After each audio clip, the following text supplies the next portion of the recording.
महात्मा उपासक डॉक्टर सोहनराज तातेड़ पुनरुत्थान और आत्मविज्ञान के बाद अब ला रहे हैं सनातन सत्य, जैसी दृष्टि वैसी सृष्टि, कुदरत, कुदरती रचना एवं कुदरत के कानून से शाश्वत सुख की प्राप्ति। लॉग इन करें www.drsohanrajtated.com, YouTube channel doctor Sohanraj Tated, play store से डाउनलोड करें mobile app doctor Sohanraj Tated. चंदेषु निम्मलयरा आइचेषु अय्यं पयासैरा सागरवर गंभीरा सिद्धा सिद्धिं मम दिशन्तु सिद्धा सिद्धिं मम दिशन्तु सिद्धा सिद्धिं मम दिशन्तु। हे मेरे भीतर विराजमान शुद्ध आत्मा परम पिता परमेश्वर, मेरे आराध्य, मेरे ईश्वर और मेरे सर्वे सर्वा, आप अनंत ज्ञान, अनंत दर्शन, अनंत शक्ति का भंडार हो। आप सूरज के समान तेजस्वी और चंद्रमा के समान शीतल, सागर के समान गहरे और आप हिमालय के समान विशाल हो। आप रिद्धि सिद्धि प्रदाता हो, मुक्ति प्रदाता हो। मुझे मुक्ति की ओर प्रयाण कराओ, मुझे ऐसी शक्ति दो, जागृति दो, आशीर्वाद दो। भाई और बहनों, मातृशक्ति को नमन। आज का हमारा बहुत सुंदर विषय है कि जुदापन की जागृति कैसे बढ़ावें, जुदापन किससे करना है। शरीर और आत्मा दोनों साथ रहते हुए भी उनको जुदा जुदा समझना, महसूस करना और पूरा विज्ञान जुदापन पे लगाना। और वास्तव में ये जुदा ही है, क्योंकि जो शरीर है वह तो जड़ है, वह तो गलन मिलन धर्मा है, वर्ण गंध रस स्पर्श वाला है। वह कोई संवेदना नहीं कर सकता, वो सुख दुख की अनुभूति नहीं कर सकता, इसमें ज्ञान दर्शन नहीं है, तथा जो है यह कोई तरह के जो है फीलिंग्स नहीं कर सकता। जबकि भीतर विराजमान शुद्ध आत्मा भगवान, अभी हम शुद्ध हुए नहीं हैं, लेकिन इस जड़ और चेतन के बीच में प्रतिष्ठित आत्मा है, मन है और अज्ञान है। इस कारण से ये दोनों इस अज्ञान रूपी फेविकोल के कारण जुड़े हुए हैं। लेकिन हमको अनुभूति अलग अलग दोनों की अनुभूति करना, ये हमारी साधना है, ये हमारा वैराग्य है, ये हमारा कहना चाहिए कि साधुपन है, ये हमारा संन्यास है। जो दोनों को एक मानता है वह संसारी है, और जो दोनों को अलग अलग मानता है, आत्मा भिन्न शरीर भिन्न मानता है, वह सन्यासी है, वह साधु है, वह साधक है और वह मोक्ष का अभिलाषी है। उसने मोक्ष का रास्ता पकड़ा है। देखिए, दो रास्ते हमारे सामने हैं। एक रास्ता तो संसार भ्रमण का है, एक रास्ता बुराई का है, एक रास्ता मुक्त होने का है और वो रास्ता अच्छाई का रास्ता है। और एक मुक्त होने का अर्थ है कि शाश्वत सुख की प्राप्ति करनी। हम बार बार शाश्वत सुख, मुक्ति, मोक्ष की बात क्यों करते हैं? एक मेरे साथी चीफ इंजीनियर ने, जो रिटायर हो गए, मुझे बहुत ही सुंदर प्रश्न पूछा कि सोहनराज जी, आप अध्यात्म में गहरे बैठे हुए हो, हर बार आप जो है मुझे शाश्वत सुख की नींव लगाने की बात करते हो, जुदापन की जागृति की बात करते हो, मुक्ति की बात करते हो, पर मैं इसके प्रति क्यों रुझान रखूं?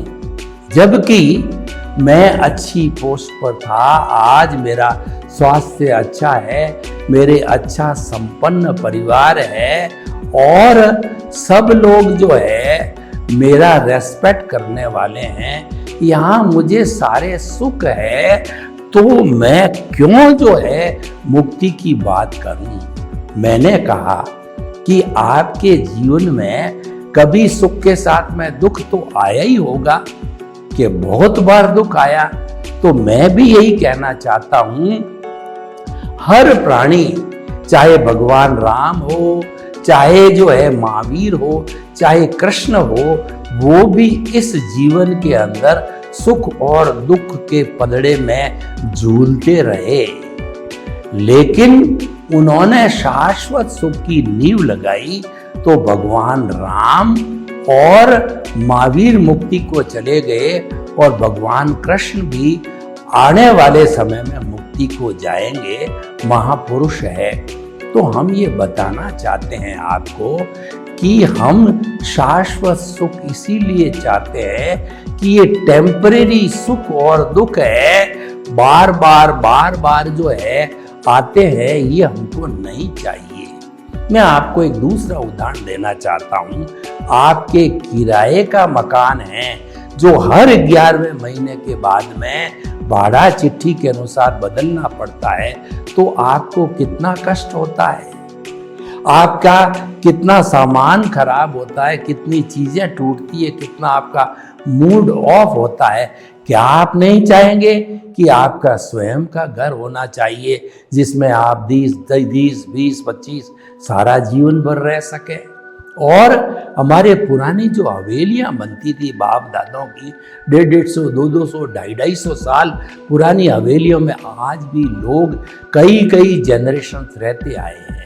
तो भाई और बहनों, स्वयं का घर है, वो हमारी आत्मा है, उसमें शाश्वत सुख है।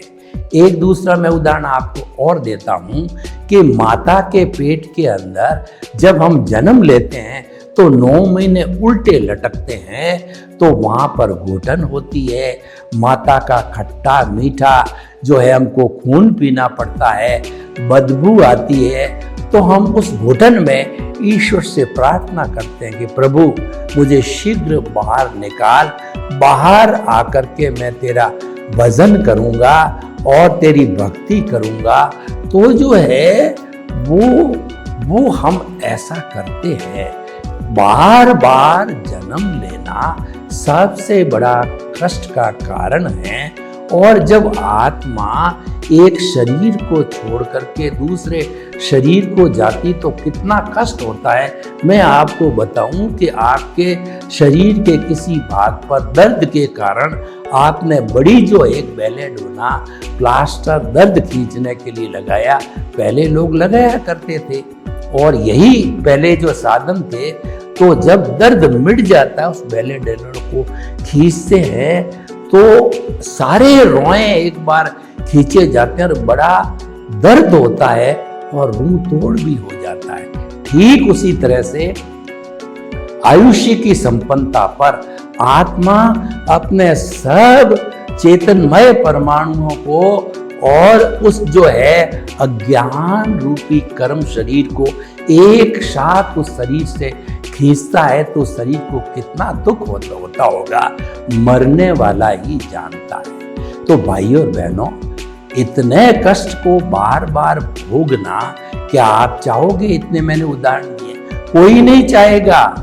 और ये शाश्वत सुख की बात कही जाती है, सत्संग कहलाती है, और सत्संग केवल मानव जीवन में ही होती है। मानव जीवन सर्वश्रेष्ठ जीवन है। ये पारसमणि रत्न है, ये चिंतामणि रत्न है, ये नंदन वन है, ये कामधेनु है, ये वैतरणी नदी है। क्योंकि अगर यही सत्संग में भैंस के आगे करता हूं तो कहावत बनी है कि भैंस के आगे बीन बजाना उसका कोई महत्व नहीं होता, जीरो है, यूजलेस है।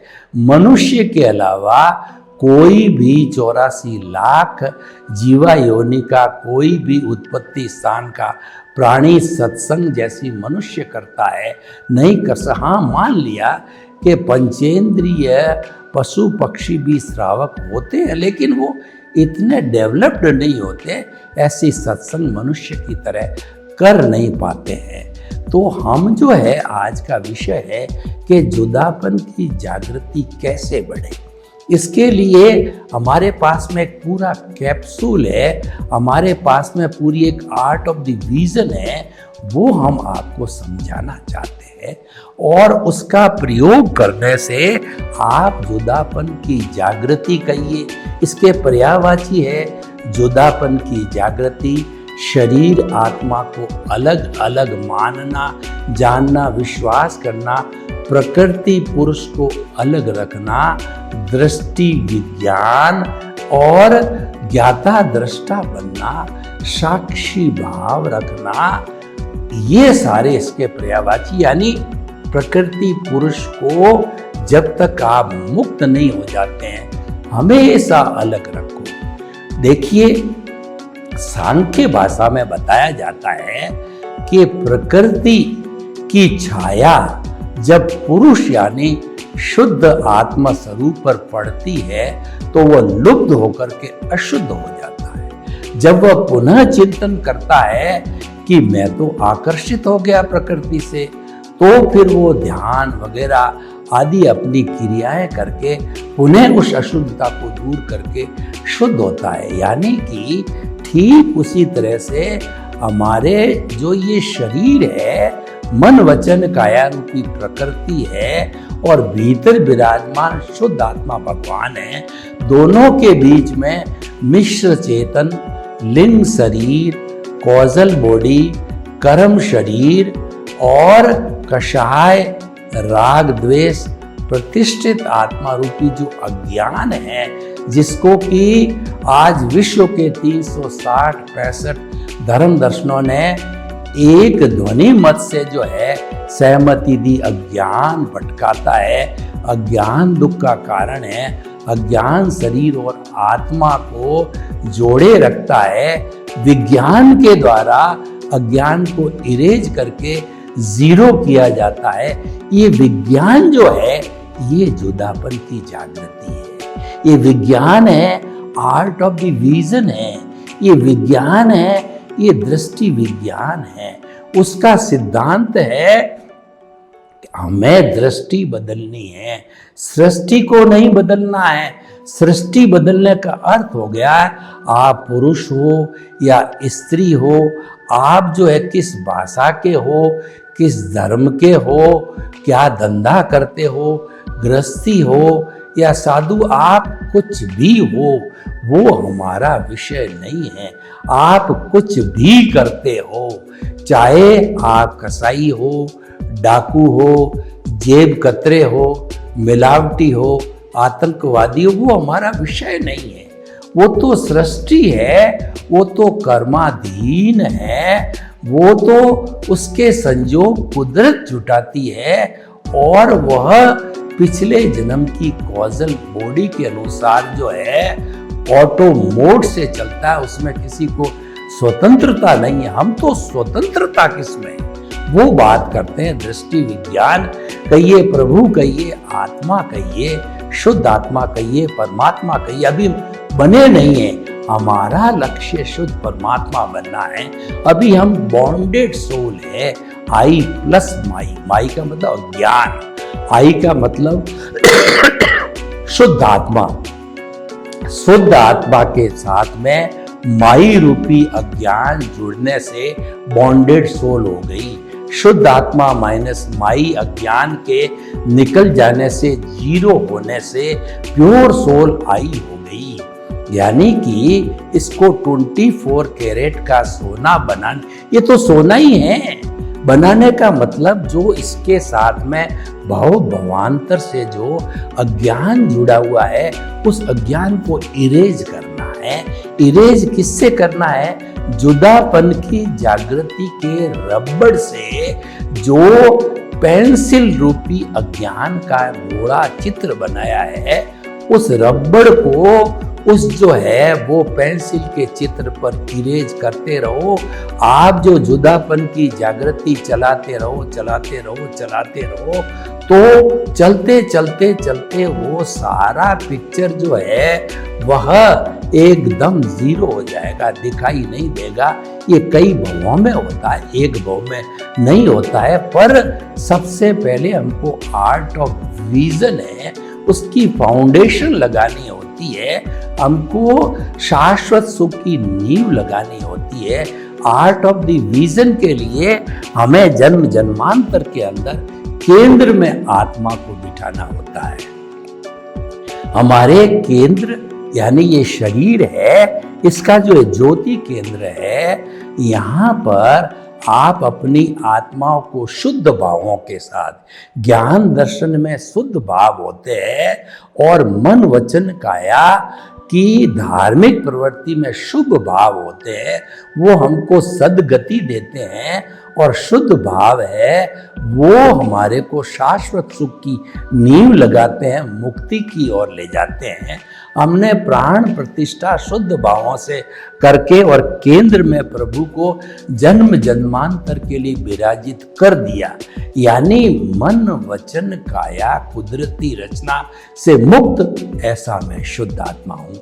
ये हमारा जुदापन की जागृति या आर्ट ऑफ द विजन का जो है सिद्धांत बना, जिसको हम सनातन सत्य कहते हैं। दृष्टि विज्ञान है, वो दृष्टि में फिट किया जाता है।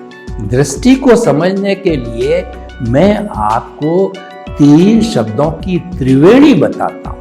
हमारी भारतीय संस्कृति में त्रिवेणी को बहुत ऊंचा स्थान दिया है कि जैसे कि कहा जाता है चिंतन मनन निध्यासन और सत्यम शिवम सुंदरम, ब्रह्मा विष्णु महेश और सरस्वती लक्ष्मी और दुर्गा, साधन साध्य और साधक, और जो है वो हमारा दृश्य, दृष्टि और दृष्टा, जिसकी हम चर्चा कर रहे हैं। दृष्टि का अर्थ हो गया कि इस खुली आंख से जितना हमारी ये सारा पुद्गल, ये सारा संसार ब्रह्मांड दिखाई देता है, 5 इंद्रियों से दिखाई देने वाला सारा ब्रह्मांड दृश्य है। और वो कब दिखाई देता है? जबकि हमारी आंख के अंदर ज्योति देने वाला रेटिना फूटा हुआ नहीं होना चाहिए। जो जन्मजात अंधे होते हैं, सूरदास होते हैं, उनका रेटिना फूटा हुआ होता है, उनको दिखाई नहीं देता है क्योंकि उसमें दृष्टि नहीं होती है।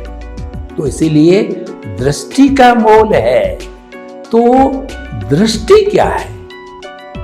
दृष्टि ये है कि हमारा, मैं आपको उदाहरण देता हूं, एक किसी भी शहर का बड़ा पावर हाउस है, वहां बिजली जनरेट होती है और वो बिजली तारों के द्वारा घरों में जाती है। घरों में बल्ब लगाए जाते हैं, फ्रिज चलाए जाते हैं, एसी चलाए जाते हैं, नाना सुख सुविधाएं बिजली से चलती है और प्रकाश बल्ब से होता है। अगर बल्ब है, तार है, पावर हाउस में बिजली नहीं, तो क्या बल्ब जल सकता है? नहीं जल सकता। पावर हाउस बिजली खूब दे रहा है, लेकिन तार टूटा हुआ है। तार सही है तो बल्ब फूटा हुआ है, तो प्रकाश नहीं होगा। तो सभी ये साधन की आवश्यकता होती है, ये सारे साधन होते हैं। और पावर हाउस हमारा दृष्टा है, वो हमारे भीतर विराजमान शुद्ध परमात्मा स्वरूप है, वो दृष्टा है, पावर हाउस है। इसीलिए उसको अनेक चित्तों वाला कहा जाता है। और आत्मा की शक्ति को चित्त कहते हैं, चेतना कहते हैं। एक मनुष्य में 60 खरब कोशिकाएं होती है। हर कोशिका को आत्मा जो पावर देती है वह चित्त कहलाता है। इसीलिए आत्मा को अनेक चित्तों वाला कहा जाता है। तो भाइयों और बहनों, हम आपको ये बताना चाहते हैं कि जो है वह ये सारा जो पावर आती है, जो लाइट आती है, वो परमात्मा प्रभु से आती है। तो भाइयों और बहनों, ये जो दृष्टि है, यही हमारी आर्ट ऑफ द विजन है। ये दृष्टि बाहर नहीं है। दृष्टि गांव का एक कम पढ़ा लिखा व्यक्ति, आदिवासी अनपढ़ व्यक्ति, उसको हम समझाते हैं तुम्हारे दिमाग में फिट करो। तो हमारी दृष्टि है, ये मस्तिष्क में फिट होती है और सेंटर में प्रभु है तो वही हमारी दृष्टि का केंद्र होता है। और क्योंकि प्रभु जो है वो शुद्ध आत्मा स्वरूप में है तो वह उसको उपयोग लक्षणों जीव कहा जाता है। जीव का लक्षण उपयोग है। उपयोग कहते हैं ज्ञान दर्शन वाले को। शुद्ध आत्मा का ज्ञान दर्शन सम्यक ज्ञान सम्यक दर्शन है, यानी हमारे केंद्र में, हमारी दृष्टि में, हमारी आर्ट ऑफ द विजन में प्रभु के साथ में सम्यक ज्ञान सम्यक दर्शन विराजित हो गया। लेकिन ये प्रभु अभी प्योर नहीं है, उसके साथ अज्ञान है। उसको हम कहते हैं सम्यक मिथ्या ज्ञान मिथ्या दर्शन और मोहनीय कर्म। मोहनीय कर्म 8 कर्मों का राजा है और 4 घाती कर्म जो आत्मा की घात करते हैं, आत्मा की पहचान नहीं होने देते हैं। ज्ञानावर्णीय कर्म ज्ञान का पर्दा डालता है, केवल ज्ञान होने नहीं देता। दर्शनावर्णीय कर्म दर्शन का पर्दा डालता है, केवल दर्शन नहीं होने देता। मोहनीय कर्म जो है हमारी आत्मा का जो अनंत सुख का दरिया है उसके ऊपर आवरण डालता है। और चौथा बेचारा अंतराय है। ज्ञानावर्णीय की अंतराय टूटी, ज्ञानावर्णीय हो गया मतलब केवल ज्ञान हो गया, ज्ञानावर्णीय की अंतराय टूटी। केवल दर्शन हो गया, उसकी अंतराय टूटी। मोहनीय वीतराग हो गया उसकी, तो ये तो बेचारा बंधा हुआ है। ये तीनों मुख्य बात होती, तीनों चाहते ही अंतराय टूट जाती। इसको बांधने वाला है वो अंतराय बांधे जाना वाला जरूरी होता है, इसको समाहित करता है। तो भाई और बहनों, हम आपको बताते हैं कि मोहनीय कर्म को पहले तोड़ने से ही जुदापन की जागृति होती है, वरना ये जागृति संभव नहीं है। और मोहनीय कर्म हावी होता है तो वह व्यक्ति देहाध्यास की ओर जाता है, वह व्यक्ति स्वार्थ की चेतना में जाता है, वह व्यक्ति बहिर आत्मा में है और जन्म जन्मांतर पता नहीं कितने जन्मों से हम इस मोहनीय कर्म के अधीन जो है इसको भुगतते आए हैं, हमारे जो है अज्ञान को दृढ़ करते आए हैं। इस जन्म में हमारा पुण्योदय हुआ, पुण्योदय होने से हमारे को गुरु की प्राप्ति हुई। गुरु बिना ज्ञान नहीं, गुरु गोविंद दाऊ खड़े और काके लागू पाए, बलिहारी गुरु आपने गोविंद दियो बताए। जब जो है भगवान को के दर्शन गुरु ने कराए तो पहले मैं गुरु के दर्शन करता हूँ और जो है ये गुरु ने गोविंद को बताया, मेरी शुद्ध आत्मा स्वरूप के दर्शन कराए, शाश्वत सुख की नींव लगाई, हमारा जो है जुदापन की जागृति कराई और हमारा जो है भेद विज्ञान करवाया। दृष्टि विज्ञान होने के लिए मोहनीय कर्म का गुरु के अतिशय से, गुरु की कृपा से और हम उसके लिए निमित्त बने, वो हमारे लिए निमित्त बना। तो इन सब के संजोग जुटाने से हमारे जो अनंतानुबंधी कषाय को गुरु ने भस्मीभूत करके 1 घंटे के अंदर हमारे को प्रीति करा दी। 100% पहले MOU कराया। गुरु अपने पे कोई रिस्क नहीं लेता, वह टेस्ट करता है कि ये मेरा सुपात्र है या कुपात्र है। अगर वह समर्पित होता है तो सुपात्र शिष्य होता है और समर्पित नहीं होता है तो कुपात्र शिष्य होता है। उसको कभी भी गुरु ज्ञान नहीं देते हैं। गुरु अंतर्दृष्टा वाले होते हैं, गुरु प्रज्ञा चक्षु होते हैं और गुरु जो है स्थित प्रज्ञ होते हैं। तो वो जो है अनंतानुबंधी कषाय को भस्मीभूत कब करते हैं, पहले से हमारे से एग्रीमेंट कराते हैं, लिखा पढ़ी कराते हैं, MOU कराते हैं कि द्रव्य कर्म भाव कर्म नौ कर्म मन वचन काया तथा मेरे नाम की सब माया आप प्रकट ज्ञानी पुरुष के सूचरणों में समर्पित करता हूँ। गुरु अंतर्दृष्टि से देखता है ये सुपात्र है, इसने मेरे को जो गीता में जैसे भगवान कृष्ण कहते हैं कि तू पापी है, दृष्टि है और कैसा भी है मेरे को समर्पित हो जाता भक्ति मार्ग से, तो मेरी जिम्मेवारी तो गुरु जिम्मेवारी लेकर के हमारे को ज्ञान संप्रेषित करता है, हमको जन्म जन्मांतर के लिए निमित्त बना देता है, अनंतानुमंदी कषाय की थैली को बाहर फेंक देता है। तो भाई और बहनों, हम निमित्त बन गए। निमित्त बनने का अर्थ होता है no ownership, no doership, no blame, no claim, no भय, नो भीख। ये जुदापन की जागृति यहाँ से प्रारंभ होती है। सर्वे भवन्तु सुखिनः, सर्वे सन्तु निरामया। लोक के सब जीवों को सुख मिले, शांति मिले, आनंद मिले, प्रेम मिले, सौहार्द मिले, और हम सभी मिलकर के गुरु को तलाश करके भेद विज्ञान करके जुदापन की जागृति बढ़ा। मैं आपके प्रति मंगल। ओम शांति। महात्मा उपासक डॉक्टर सोहनराज तातेड़ पुनरुत्थान और आत्मविज्ञान के बाद अब ला रहे हैं सनातन सत्य, जैसी दृष्टि वैसी सृष्टि, कुदरत, कुदरती रचना एवं कुदरत के कानून से शाश्वत सुख की प्राप्ति। लॉग इन करें www.drsohanrajtated.com। YouTube channel doctor Sohanraj Tated, play store से डाउनलोड करें mobile app doctor Sohanraj Tated.